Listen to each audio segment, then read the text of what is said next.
몸이 아파서 병원에 가게 되면 의사의 진료를 받습니다. 우리는 그것을 문진이라고 그렇게 이야기합니다. 의사는 그렇게 말하죠. 어떻게 오셨습니까? 어디가 불편하십니까? 라고 이야기를 해요. 그러면 환자는 불편한 부분들을 의사에게 이야기하고, 의사는 그 불편한 이야기를 듣고 나서 그가 어떤 질병에 또 감염이 됐는지를 판단합니다. 그런데 예전에는 병원에 가면 의사에게 지금 내 상태, 불편하고 힘든 상태를 설명을 하면 의사는 그 이야기를 조용히 듣고 진맥을 하거나 아니면 청진기로 진찰을 한 후에 처방을 내렸어요.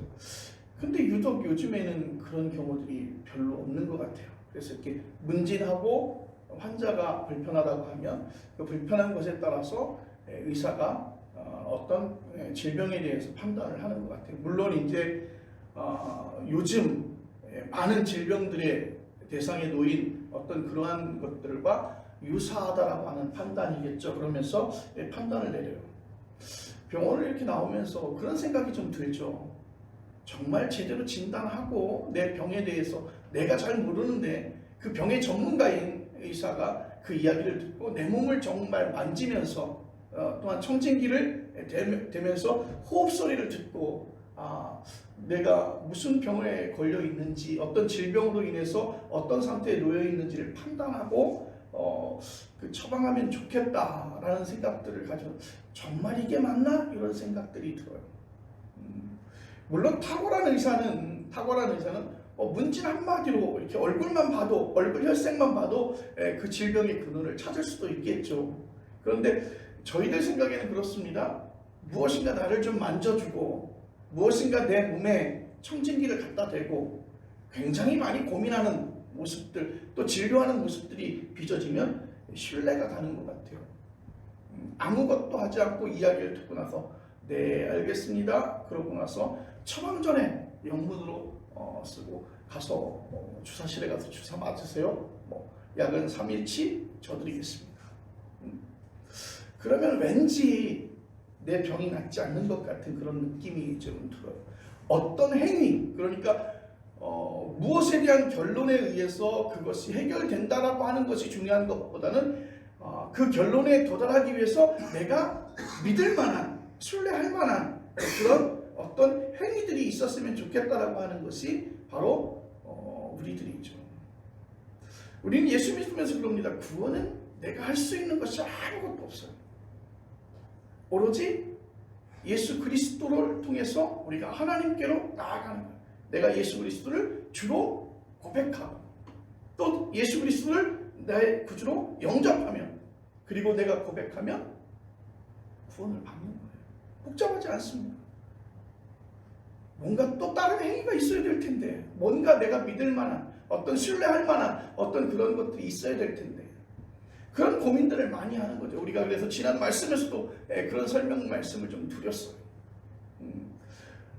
하나님으로부터 내가 구원함을 받고 내가 하나님의 자녀가 되는 것에 대해서 우리가 과연 정말 믿음으로만 가능한 것인지, 혹시 율법을 지켜야 되는 것은 아닌지, 율법을 지키면 내가 알지 못하는 스스로의 어떤 성취감들, 그리고 내가 무엇인가 거룩한 사람으로 변화가는 하나님의 백성이 되는 듯한 좀 그런 생각들이 들게 되겠죠. 그래서 누구나가 사람들은 가지고 있는 생각들이 그런 생각들을 갖게 하고 있습니다. 오늘 성경, 오늘 본문의 말씀도 그런 비슷한 유의 내용을 다루고 있습니다. 오늘 성경 말씀을 보니까 4명의 사람이 등장하고 있습니다. 아볼로, 바울, 요한, 예수. 실제적으로 대화를 나누는 이들은 바울과 그리고 누구인지는 모르지만 익명의 기독교인들이에요. 오늘 성경에 보니까 12명 정도가 되는 것 같다고 그렇게 성경은 말하고 있습니다. 1절 말씀에 따르면 바울이 에베소에 와서 어떤 제자들을 만나요. 10절에 따르면 그 숫자가 12명쯤이라고 말합니다. 그런데 이 이야기의 시작이 매우 독특합니다. 사도행전 19장 1절 이렇게 시작합니다. 아볼로가 고린도에 있을 때라고 그렇게 시작하고 있습니다. 이 이야기를 기록한 누가는 이야기 중심에 아볼로가 등장하지 않는데 무슨 이유에서 이런 구절로 이야기를 시작하는 것일까? 오늘 성경 19장 1절 아볼로가 고린도에 있을 때. 자, 아볼로는 바로 앞구절인 사도행전 18장 24절로 28절에서도 등장합니다. 아프리카 북쪽 해안 도시인 알렉산드리아 출신입니다. 알렉산드리아 학파라고 하는 말이 있을 정도로 알렉산드리아는 학문적인 전통이 매우 강한 도시였습니다. 그러니까 학구열이 굉장히 높은 도시였다는 것이죠. 그리고 초기 기독교 역사에도 많은 영향을 끼치는 것이 이 알렉산드리아 학파입니다. 아볼로를 그렇게 설명하고 있습니다. 말을 잘하고 성경에 매우 능통했다. 그는 일찌감치 예수님을 믿었고 중요한 설교자요, 신학자요, 선교사로서 그렇게 활동을 했습니다. 그가 에베소에 와서도 말씀을 전했는데 안타깝게도 오늘 성경 말씀 우리가 사도행전 18장 25절에 보니까 요한의 침례만을 알고 있었다. 요한의 침례만을 알고 있었다. 브리스길라와 아굴라 부부는 아볼로에게 복음의 진술을 정확하게 전달했습니다. 그리고 아볼로는 에베소를 떠나 바다를 건너 유럽 지역으로 갔습니다. 사도행전을 기록한 저자인 누가가 바울의 에베소 체류를 말씀하면서 아볼로를 거론한 이유는 바로 여기에 있는 것입니다.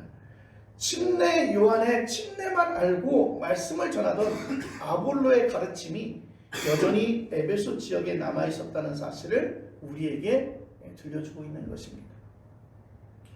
그래서 그 아볼로에게 영향을 받은 사람들이 오늘 본문에서 사도 바울을 만나요. 그리고 사도 바울과 대화를 나눕니다. 그 사람들이 7절 마지막 절에 보면 12명의 사람들이었다 그렇게 말합니다. 아마 12명의 제자들, 우리가 알고 있는 예수님의 제자 12명이 아니라 그때 사도 바울과 대화를 나누었던 사람들이 12명의 사람들이었다 그 짐작하고 있는 것입니다. 사도 바울은 그들에게 이렇게 묻습니다. 너희가 믿을 때에 성령을 받았느냐? 너희가 믿을 때에 성령을 받았느냐?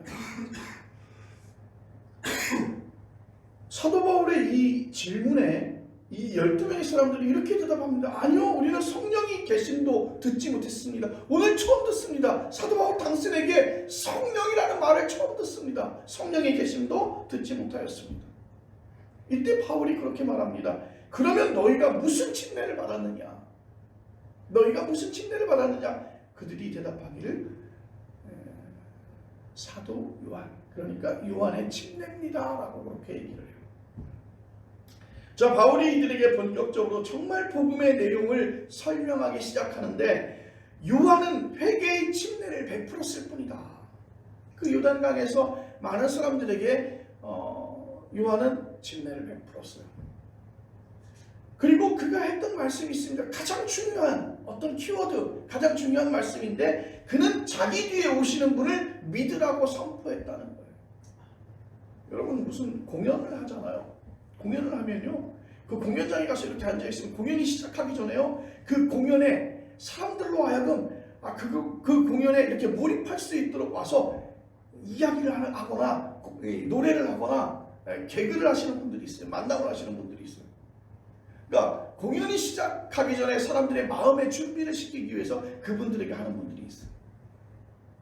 근데 오늘 성경 속에서 보면 요한은 그렇게 말합니다. 나는 앞으로 오실 그분을 예비하기 위해서, 그분을 갖다가 설명하기 위해서, 그분을 우리가 예비하기 위해서 나는 여기에 서 있는 것이라고 그렇게 말하고 있습니다. 그리고 그가 바로 예수님이라고 말씀하고 있습니다. 자, 바울의 가르침을 받은 12제자들은 예수의 이름으로 침례를 받았습니다. 그들이 바울의 침례 안수를 받자 성령이 그들에게 임하였으며 그 증거가 방언과 예언으로 나타났다고 그렇게 말씀하고 있습니다. 자, 이 본문이 무엇을 말하려고 하는 것일까? 침례는 오직 예수님의 이름으로만 받아야 하는구나. 그리고 침례를 받으면 성령이 임하게 되고 그 침례를 받게 되면 그 증거로 방언과 예언을 하게 되는구나. 자신과 연결시키게 되면 무언가 불안감도 없지 않을 것입니다. 나는 침례를 받았는데 성령을 받은 증거가 없다는 불안감. 나는 방언도 못하고 예언도 못하는데 그러면 나는 침례를 받았는데 성령을 받지 못했다는 그런 불안감들이 있죠. 그래서 예언과 방언을 하지 못하는 사람들에게 나타나는 심리적 불안감들, 그래서 억지로 방언을 흉내내거나 하는 경우들이 있다는 것입니다. 그런데 거꾸로 방언이나 예언을 하는 사람들은 이게 바로 성령을 받은 증거구나 하고 뿌듯해할지 모릅니다. 그런데 오늘 여기서 말하고 있는 방언과 예언은 핵심이 아닙니다. 중요한 역량들이 아니라는 것이죠. 사도행전을 기록한 누가는 성령의 임재를 그런 방식으로 받기는 설명할 길이 없었다고 말하고 있습니다. 그건 그 시대의 특징이기도 하고 또 그 성령을 설명하기 위한 방법 가운데 어떤 한계이기도 해요. 그렇다는 거죠. 저분은 믿음이 좋아요. 그런데 그 믿음이 좋은 것을 어떻게 설명할까요? 사람들과 다투지 않아요. 사람들과 다투지 않아요. 그리고 항상 사람들에게 무엇인가 섬기려 합니다. 좋은 것이죠. 그런데 그것이 믿음이 좋은 것은 아니잖아요. 그런데 저분이 믿음이 좋다고 하는 것을 설명하기 위해서 특별한 어떤 것이 없다고 한다면 그렇게밖에 설명하지 못하겠죠. 중요한 것은 성령의 임재 자체인 것입니다. 방언도 예언도 중요하긴 하지만 성령이 내게 임해야 된다는 것이죠. 그것이 성령의 경험이며 성령 충만이라고 하는 것입니다. 성령의 임재는 아직은 미숙한, 그래서 신학적 논란이 많이 표현되던 초기 기독교가 자신의 신앙적 정체성을 증명할 수 있는 유일한 길이었습니다. 우리가 갈라디아서에서도 보면 이런 논쟁을 그 배경으로 하고 있습니다. 예루살렘의 유대 기독교와 바울의 이방 기독교 사이에서 치열한 신학 논쟁이 전개됐죠. 우리가 지난주에 다루었던 율법을 지켜야 되는지. 자, 이것은 마치 지금의 팔레스틴과 이스라엘에서 벌어지는 전쟁처럼 제로섬 게임과 같습니다. 한쪽이 이득을 취하면 한쪽은 반드시 손해를 본다는 것이죠. 자, 이 양자 사이에 타협점은 없었습니다. 사도 바울은 예수님을 믿는 것만으로가 아니라 토라와 할례를 함께 지켜야 한다고 주장한 유대 기독교인들에게 저주를 퍼붓다. 지난 시간에 다루었던 부분이죠. 무엇인가 병원에 갔는데 의사가 그 질병을 갖다 판단하고 처방을 하는 것에 대해서 약간 불신임하는, 내 몸을 좀 만지고 내 몸에 청진기를 대고 무엇인가 숨소리를 듣고서 처방할 때 신뢰가 가는 것처럼 토라와 할례를 함께 지켜야 한다라고 하는 그 주장을 하는 유대 기독교인들에게 사도 바울은 그렇게 설명하고 있습니다. 자, 이렇게 바울은 자신이 전한 복음이 옳다는 사실을 성령의 임재로 증명된다고 그렇게 주장하고 있습니다. 자, 갈라디아서 3장 2절로 3절에 이렇게 말하고 있습니다. 너희가 성령을 받은 것이 율법의 행위로냐 혹은 듣고 믿음으로냐, 너희가 이같이 어리석으냐, 성령으로 시작하였다가 이제는 육체로 마치겠느냐. 여러분, 믿음의 사람들은요, 하나님 앞에 예배하는 것이 매우 중요한 일이에요. 가장 중요한, 생명과도 같은 일이에요. 그런데 우리가 섬김을 위해서 예배하는 자리가, 하나님 앞에 경배하는 자리가 늦춰진다면, 회방받는다면 정말 잘못된 것이죠. 물론 섬겨야 되겠죠. 구제해야 되겠죠. 그런데 하나님 앞에 예배하는 자리에, 하나님 앞에 예배하는 자리에, 하나님과 함께 동행하는 자리에 우리가 참여하지 못한다면 그것은 매우 불합리한, 그리고 합리적이지 않은. 실제 우리의 삶에 고백할 수 있는 가장 중요한 그 핵심이 빠져 있다고 하는 것이죠. 자, 여기서 누가가 사용한 문장을 좀 살펴보기를 원합니다. 제자들은 성령을 받지 못했다고 말하는 게 아니라 성령에 대해서 듣지 못했다고 말하고 있어요. 그러니까 우리는 성령을 받지 못한 것이 아니라 그 성령이라고 하는 말씀을 한 번도 듣지 못했다는 거예요. 그래서 바울이 그들에게 안수하자 성령이 임했다는 사실을 전제한다면 이들은 성령을 받지 못했다는 것은 명백한 사실 아니냐고 생각할 수 있지만 가만히 보면 그렇지 않습니다. 성령은요, 누가 받고 안 받고의 문제가 아닙니다. 성령은 이미 창조 사건 때부터 이 세상의 모든 생명 사건에 개입하는 영이었음을 우리는 기억하시길 바랍니다. 성령에 대해서 전에 듣지 못했다는 것과 받지 않았다는 말은 다른 것이죠. 성령을 잘 모르면서도 성령을 받을 수 있습니다. 정식으로 음악대학교에 다니지 않더라도 음악의 세계로 들어가는 것과 비슷하죠. 대한민국이 요즘 K-팝 열풍에 오디션 프로그램들이 얼마나 많은지 몰라요. 그리고 거기에 나오는 출전하는 오디션을 받으러 온 사람들의 그 노래를 보면 신기할 정도로 야, 대한민국이 이렇게 노래를 잘하구나. 노래를 잘하는 것뿐만이 아니에요. 그 노래에 대해서 편곡하는 능력들이 얼마나 좋은지, 곡 해석하는 능력들이 저렇게 노래를 잘하는구나. 어떻게 보면요, 거기에 마스터라고 나오신 분들이 아주 부끄러울 정도로 그렇게 잘해요. 그분들이 보면 음악대학교를 나오거나 전공했거나 그렇지 않은 경우들도 굉장히 많습니다. 단지 그것을 좋아하는 사람들이에요. 실정이 이런데도 지금 갈라디아서와 마찬가지로 오늘 사도행전 본문에서도 바울이 성령을 받았느냐고 따져 묻는 이유는 무엇일까요? 초기 기독교, 지금 여러분이 예상하는 것과는 전혀 다른 형편에 놓여 있습니다. 기독교는 어떤 것인지 그 정체성에 관한 문제예요. 복음의 진리 투쟁에 참여한 것입니다. 누가 승자인지 결정되지 않았습니다. 그것에 대한 흔적이 앞에서 언급한 갈라디아서만이 아니라 고린도서에도 나온다는 것이죠. 고린도 교회는 심한 분쟁이 있었습니다. 어떤 사람은 바울파 또는 아볼로파, 게바파, 심지어는 그리스도파라고 자처했다는 것이죠. 이들이 각각 당시에 경쟁력이 있었다는 말씀입니다. 이 중에 한 사람이 오늘 성경에 소개하고 있는 아볼로라는 사람입니다. 당대에 뛰어난 신학자요, 기독교의 한 팔을 형성한 사람입니다. 그 뿌리는 침례 요한에서 이어집니다.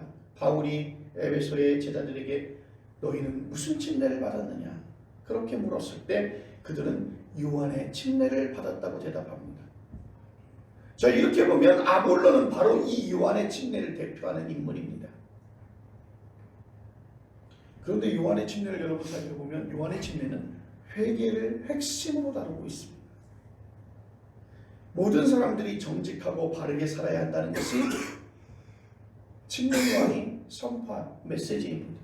개인도 그렇고 사회도 그렇고 모두가 개혁적으로 살아야 한다는 말이죠. 혁명적 변화를 외친 요한의 메시지를 들은 사람들에게 요한은 바로 메시아처럼 보였을지도 모릅니다.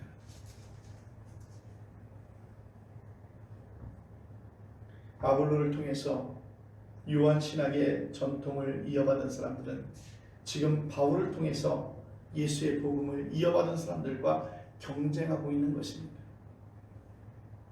그리고 지금 그 경쟁이 2000년 동안 계속되어지고 있습니다.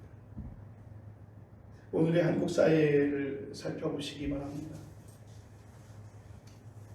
모든 문화를 교회에서 이끌었어요. 기독교 문화가 대한민국의 모든 문화를 이끌었다고 생각합니다.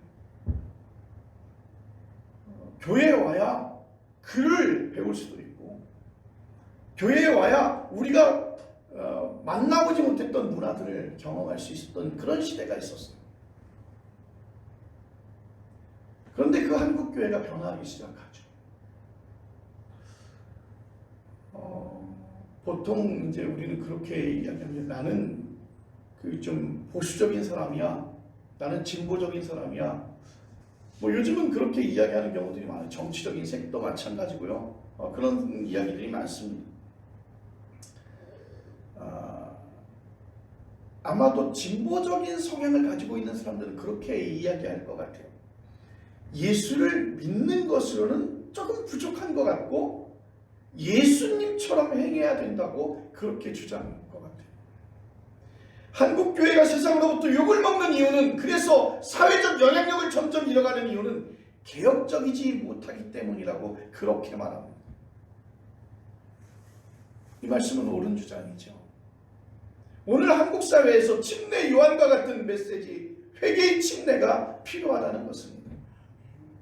그런데 여러분, 보수적이고 복음주의적이면서 개혁적인 마인드를 갖고 있는 사람들도 비슷한 주장을 해요.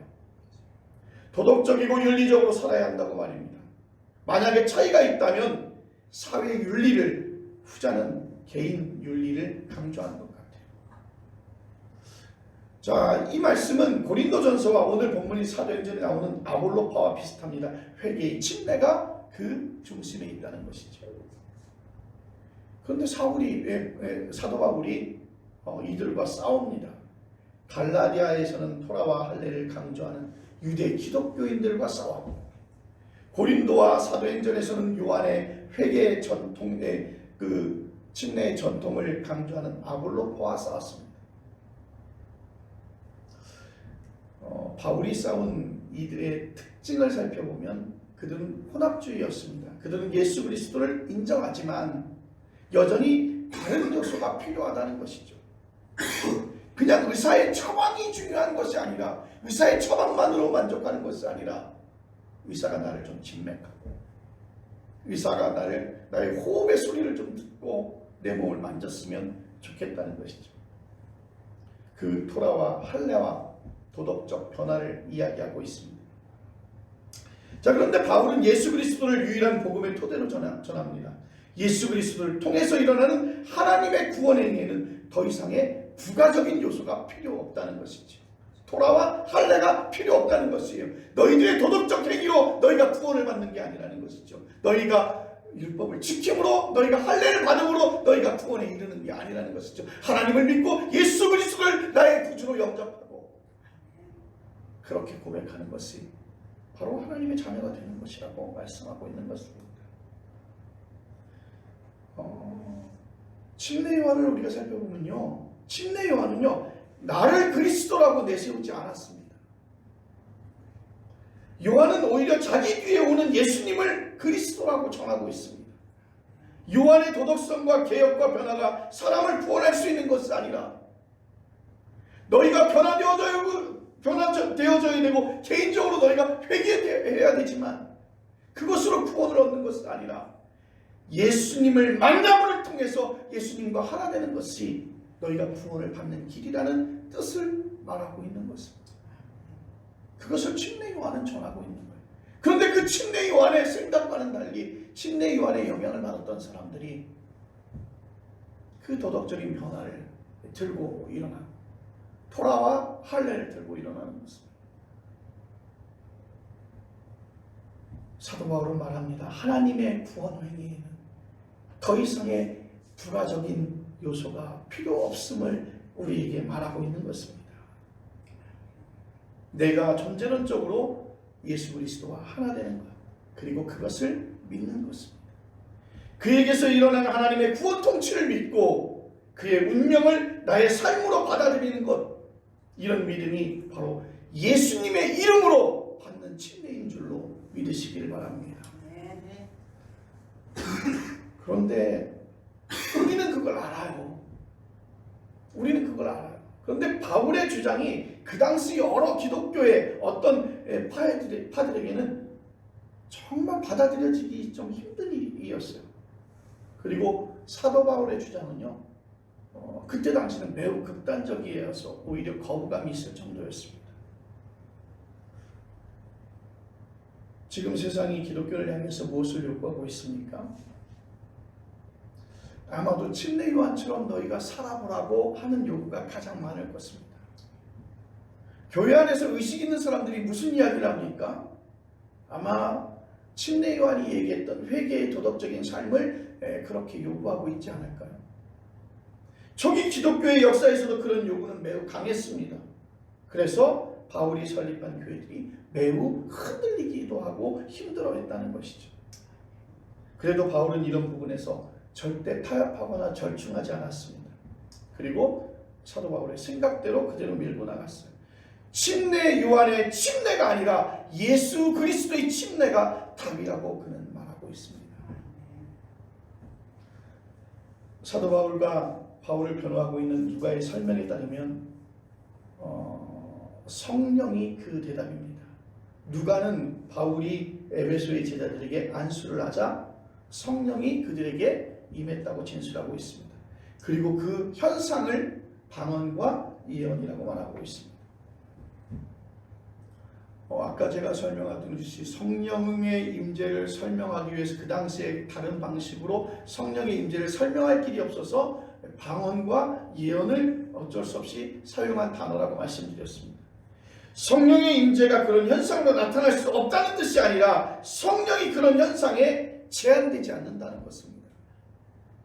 성령을 받은 사람이 나타나는 현상들이 얼마나 많이 있습니까? 그런데 그 방언과 예언만으로 그 성령의 임재를 설명하는 것은 바람직하지 않다는 것이죠. 그래서 여기에서 중요한 말씀은 성령이 예수님의 이름으로 침례를 받는 그 사건에 임재했다는 사실입니다. 누가가 해명하는 성령과 침례의 관계가 너무 모호하다고, 그건 너무 일방적이라고 생각하는 분들도 있을 것입니다. 침례를 받는다고 해서 당장 가슴이 뜨거워진다거나 불을 받는다거나 완전히 새로운 사람으로 변화되는 것이 아니잖아요. 내가 예수를 믿음으로 말미암아 구원을 받았다 하지만 나의 삶에 어떤 변화가 금방 일어나는 것은 아니잖아요. 계속해서 우리는 성화의 과정을 거쳐가면서 정말 예수의 사람이 되어져요. 침례의 안수를 받을 때 성령이 임재했다는 누가의 해명은 더 근본적인 것을 가리키는 건데, 그것은 바로 성령은 살아있는 생명의 영이라는 사실이 여기에서 중요하다는 것이죠. 성령이 임재했다는 말은 생명의 영이 내게 임했다는 뜻입니다. 누가는 그것을 방언과 예언으로 표현했지만 그런 현상이 없을 때가 많을 뿐 아니라 없는 게 오히려 더 많을 수 있다는 것이죠. 생명의 영이신 성령의 활동은 우리의 오감 경험과 우리의 인식 범주를 뛰어넘는다는 것입니다. 우리가 경험한 몇 가지의 경험의 사례를 통해서 성령의 임재를 우리가 제한하지 말아야 한다는 것입니다. 예수 그리스도의 이름으로 받은 침례, 성령이 함께했다는 말은 바로 예수님이 생명의 근원이라는 사실을 우리는 인정하고 우리는 고백해야 될 것입니다. 바울이 이방 기독교는 바로 이 사실에 자신의 운명을 걸었습니다. 예수님의 십자가는 온 인류가 죄를 용서받을 수 있는 바로 유일한 길입니다. 예수님의 십자가는 온 인류가, 우리 모두가 죄를 용서받기 위한 가장 유일한 길이라는 것이죠. 다른 길은 많이 있을 수 있으나 바로 예수의 십자가를 거치지 아니하면, 예수님을 거치지 아니하면 우리는 그것을 용서받을 수 없다는 것이죠. 그래서 죄의 용서는 생명을 얻었다는 뜻입니다. 죄로 인하여 하나님의 형상을 손상당한 인간이 이제 예수님의 십자가 사건을 통해서 그 회복의 길을 얻게 되었다는 선포인 줄로 믿습니다. 저는 우리가 너무나 잘 알고 있는 기독교 교리의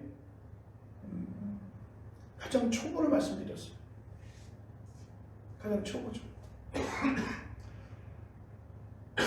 사도 바울에게 침례 요한의 가르침은 필요한 것이지만 절대적인 것은 아니었습니다. 요한의 회개 침례는 기독교 공동체에서 본질적인 게 결코 아니라는 것이죠. 그렇다고 하더라도 없는 것보다는 낫지 않겠느냐 생각할 수 있지만, 첨예하게 기독교의 복음은 인간과 세상을 쓸모있게 고쳐서 구원받게 하겠다는 계량주의가 아니라는 것이죠.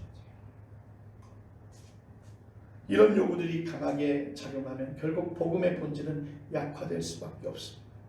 우리는 오직 예수 그리스도의 십자가를 통해서 하나님 앞에 나아갈 수 있는 줄로 믿으시기를 바랍니다. 나의 어떤 행위나 나의 어떤 열심이나 어떤 수고로움을 통해서 하나님 앞에 나아가는 것이 아니라 오직 하나님의 은혜로 말미암아 예수 그리스도를 통해서 예수 그리스도의 십자가의 보혈을 통해서 우리는 하나님 앞에 나아갈 수 있는 줄로 믿으시길 바랍니다. 그래서 오늘 사도 바울은 오늘 이 말씀을 통해서 그렇게 말합니다. 너희가 더 이상 회개의 침대에 머물러 있지 말고, 회개의 침대에 머물러 있지 말고 너희가 예수의 이름으로 침례를 받으라.